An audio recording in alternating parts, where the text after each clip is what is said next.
Study IQ IAS, अब तैयारी हुई अफोर्डेबल। नमस्कार दोस्तों, जैसा कि आप सबको पता है, पाकिस्तान में जो आर्थिक स्थिति है वो बहुत ज्यादा खराब है और इसी को देखते हुए पाकिस्तान के प्राइम मिनिस्टर शहबाज शरीफ ये पहुंच गए जेनेवा में। स्विट्जरलैंड के अंदर जो जेनेवा है वहां पर कई सारे जो हेडक्वार्टर्स हैं अलग अलग इंटरनेशनल ऑर्गेनाइजेशंस के देखने को मिलते हैं। तो उनके द्वारा यूएन के जो चीफ हैं उनके द्वारा मिलकर एक मीटिंग ऑर्गेनाइज किया गया और इस मीटिंग के तहत बताया जा रहा है कि पाकिस्तान को एक बड़ी मदद मिली है। $10 बिलियन से भी ज्यादा का यहां पर मदद मिला है। तो अभी सिचुएशन क्या है, मदद क्यों किया गया है, क्या पाकिस्तान को ये सारा पैसा अभी मिल जाएगा, ये सारी चीजें क्या है, क्या ये पाकिस्तान को मदद करेंगी उसको जो आर्थिक स्थिति है वहां से निकालने के लिए, वो भी मैं आपको डिटेल से बताऊंगा। चलिए आगे बढ़ते हैं, लेकिन उसके पहले ध्यान रखिएगा, अगर आप यूपीएससी प्रीलिम्स 2023 का दे रहे हैं जो कि 28 मई को होने वाला है, तो आपके लिए स्पेसिफिक बैच, मतलब प्रीलिम्स के लिए स्पेसिफिक बैच लॉन्च किया गया है जो कि 14 जनवरी से स्टार्ट हो रहा है। लेकिन अपनी सीट आप बुक कर सकते हैं जल्द से जल्द ताकि आपका कोई भी क्लास मिस ना हो। और इसके लिए हमारे वेबसाइट, ऐप या फिर कमेंट सेक्शन में जाना है, वहां पर कोड इस्तेमाल करना है अंकित लाइव, ताकि ये पूरा कोर्स आपको सिर्फ 6000 में मिल सके।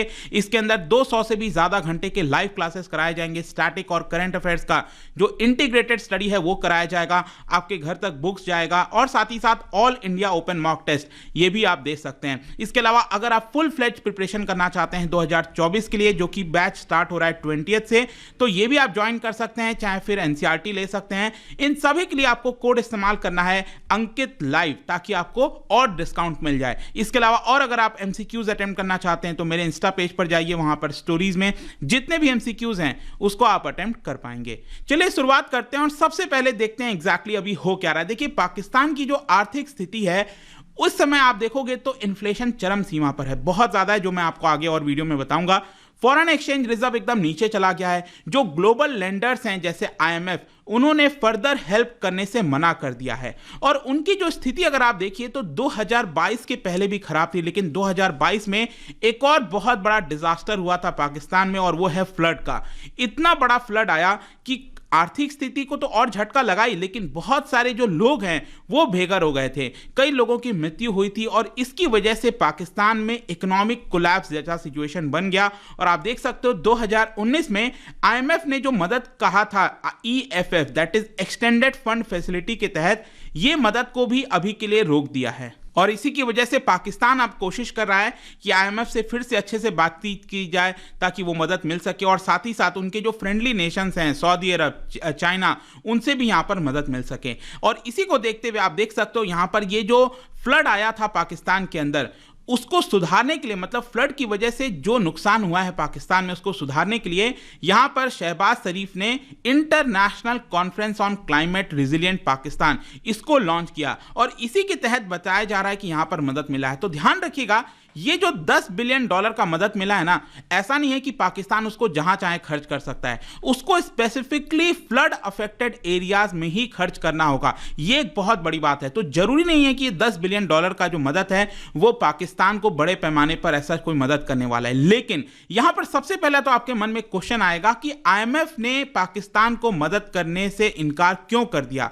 देखो, 2022 के पहले मैं आपको बोल रहा था कि 2022 में तो क्या हुआ कि जो फ्लड आया उससे बहुत ज्यादा नुकसान और ज्यादा बढ़ गया। तो 2022 के पहले से ही पाकिस्तान में आर्थिक स्थिति बहुत खराब हो गई थी और 2019 में IMF ने सबसे पहले कहा था कि एक्सटेंडेड फंड फैसिलिटी के माध्यम से आपको अलग अलग जो सेशन होता है उसके हिसाब से $6 बिलियन टोटल दिया जाएगा, और उसको बढ़ाकर फर्दर $7 बिलियन भी IMF ने कर दिया था। लेकिन यहां पर क्या हुआ कि फ्लड आने की वजह से पाकिस्तान की आर्थिक स्थिति और ज्यादा गहरा गई।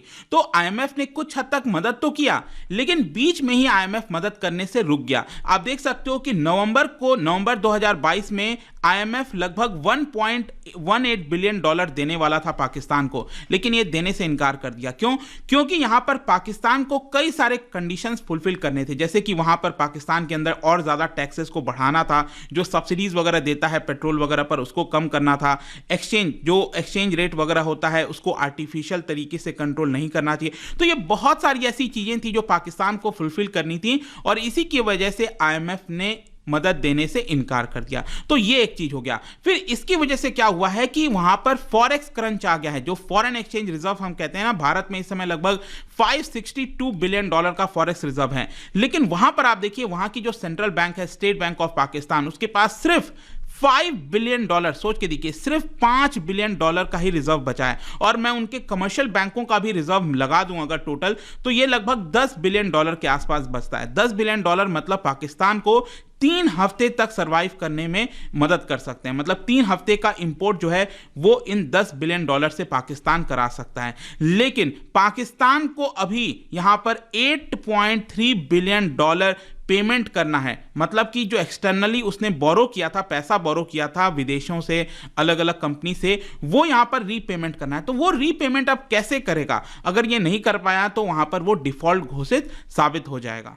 और यही कारण है कि फॉरेन एक्सचेंज रिजर्व ना होने से उसको जो अलग अलग मेडिसिन चाहिए, फूड चाहिए, एनर्जी चाहिए, मतलब कि ऑयल वगैरह चाहिए, वो पाकिस्तान बड़े पैमाने पर नहीं ले पा रहा। यही एक मेन कारण है। लेकिन क्वेश्चन ये भी है कि पाकिस्तान के फ्रेंडली कंट्रीज का क्या हुआ? जो दोस्त कहे जाते थे, जैसे सऊदी अरब हो गया और आजकल चाइना बहुत बड़ा दोस्त बना हुआ है, उनका क्या हो गया? देखो, अभी 4 जनवरी को फाइनेंस मिनिस्टर पाकिस्तान के, उन्होंने होप एक्सप्रेस किया, मतलब मिला नहीं है, लेकिन हाँ ये आशा जताया है कि $3 बिलियन का बेल आउट सऊदी अरब देने वाला है। ऑल्दो अभी ये फाइनल अप्रूवल नहीं हुआ है, लेकिन हो सकता है कि सऊदी अरब $3 बिलियन का मदद कर दे। जहां तक चाइना की बात है, तो चाइना भी आजकल ऑल वेदर फ्रेंड बन गया है पाकिस्तान का। तो यहां पर 5 जनवरी को चाइनीज एम्बेसी ने बताया कि पीएम शहबाज शरीफ की बातचीत हुई है चाइनीज प्रीमियर के साथ। तो देखना होगा चाइना भी मदद करता है कि नहीं, लेकिन अभी पुख्ता तौर पर यह खबर नहीं आई है कि कोई भी फ्रेंडली कंट्री पाकिस्तान को मदद करने को तैयार है। और इसी की वजह से ये सारी चीजों के बीच में यहां पर आप देख सकते हो जेनेवा में, जो मैंने आपको बताया स्विट्जरलैंड में जो जेनेवा है, international conference on climate resilient Pakistan, ये होस्ट किया गया पीएम शहबाज शरीफ और UN secretary general Antonio Guterres के द्वारा। और इसके तहत पीएम शहबाज शरीफ ने सभी देशों से आग्रह किया, अपील किया कि हमें $8 बिलियन की मदद चाहिए। जी हां, यहां पर उनके द्वारा गुहार तो किया गया था कि हमें $8 बिलियन की मदद चाहिए, ताकि जो भी फ्लड की वजह से नुकसान हुआ है उसमें हम कुछ हद तक सुधार कर सकें। लेकिन मैं आपको बता दूं कि यहां पर उन्होंने, पाकिस्तान ने $10 बिलियन से भी ज्यादा का प्लेज ले लिया है। मतलब कि जो मल्टीलैटरल ऑर्गेनाइजेशंस हैं, जैसे कि एशियन डेवलपमेंट बैंक हो गया, बायलैटरल जो डोनर्स हैं जो मदद वगैरह करते हैं, ऑस्ट्रेलिया और कुछ देश जो हैं, तो इन सभी का टोटल मिलाकर बताया जा रहा है कि $10 बिलियन की मदद जो है वो पाकिस्तान को दी जाएगी। लेकिन ध्यान रखिएगा, अगेन ये प्लेज किया गया है, अभी हैंडओवर नहीं कर दिया गया है। अभी 1 साल के अंदर थोड़ा पैसा $1 या $2 बिलियन दिया जाएगा, फिर अगले 2-3 साल के अंदर और $2-3 बिलियन दिया जाएगा। तो इस तरह टोटल मिलाकर $10 बिलियन।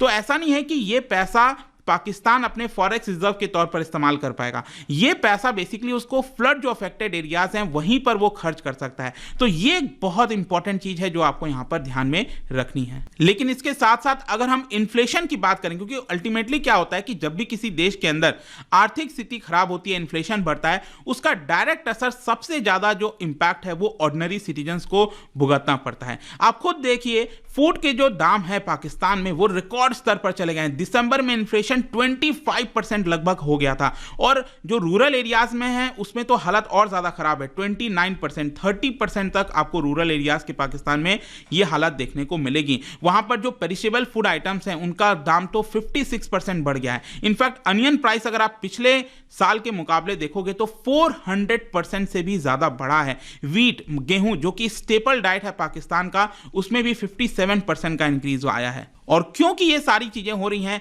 पाकिस्तान इससे निपटने के लिए अल्टीमेट जो रास्ता है वो ये है कि मार्केट को बंद कर दो जल्दी, यहां पर एनर्जी कंजम्पशन कम करो। क्योंकि एनर्जी, इलेक्ट्रिसिटी प्रोड्यूस कैसे किया जाएगा? जब कोयला हो गया, गैस हो गया, ये इंपोर्ट कराता है पाकिस्तान, तो उससे इलेक्ट्रिसिटी प्रोड्यूस होती है। तो आप देख सकते हो यहां पर जो डिफेंस मिनिस्टर है पाकिस्तान के, ख्वाजा आसिफ, उन्होंने ये बात कही थी कि पाकिस्तान लॉन्गर टर्म में एनर्जी कंजम्पशन को सस्टेन नहीं कर सकता, और इसीलिए अब डिसाइड किया गया है कि 8 बजे के बाद वहां पर मार्केट बंद कर दिए जाएंगे पाकिस्तान में। 10 बजे के बाद कोई भी मैरिज हॉल्स, रेस्टोरेंट को ओपन नहीं रखा जाएगा। और जितने गवर्नमेंट एम्प्लॉयज हैं उसमें से कई सारे लोगों को बोला गया है कि आप वर्क फ्रॉम होम करिए, क्योंकि जब वो ऑफिस आएंगे तो और ज़्यादा एनर्जी कंजम्पशन होगा। तो स्थिति बहुत खराब है और ये जो मदद है $10 बिलियन का, ऐसा नहीं है कि ये इससे पाकिस्तान को कोई बड़ी मदद मिलने वाली है। लेट्स सी यहाँ पर क्या होता है आगे। एंड आई होप कि इस वीडियो के माध्यम से जो भी अभी लेटेस्ट खबर आया था आपको समझ में आ गया होगा। और जाने से पहले एक इंटरेस्टिंग क्वेश्चन, क्या आप बता सकते हो, क्योंकि अभी हमने एशियन डेवलपमेंट बैंक की बात की जिसने मदद की है पाकिस्तान को, तो एडीबी का हेडक्वार्टर कहां पर है ये आपको बताना है। इसका राइट आंसर आप सबको पता है, मेरे इंस्टाग्राम पर तो मिलेगा ही, वहां पर अगर आप नहीं हो कोई बात नहीं, टेलीग्राम से भी ले सकते हैं इसका राइट आंसर। इसके अलावा अगर आप और एमसीक्यूज अटेम्प्ट करना चाहते हैं तो मेरे इंस्टा पेज पर जाइए, वहां पर स्टोरीज में आपको मिल जाएंगी चीजें। इसके अलावा और अगर आपको पीडीएफ लेना है तो टेलीग्राम पर जाइए, अलग अलग सोशल मीडिया पर अभी आप जुड़ सकते हो। और जैसा मैंने बताया SIP प्लस का ये जो पूरा कोर्स है दोस्तों बहुत कम दाम पर, use the code Ankit live, comment section में इसके लिंक हैं, जितने भी कोर्सेज हैं वहां से अवेल करिए। आई होप कि वीडियो आपको पसंद आया होगा। मिलता हूं आपसे next time, till then thank you very much, see you soon. Study IQ IAS, अब तैयारी हुई अफोर्डेबल।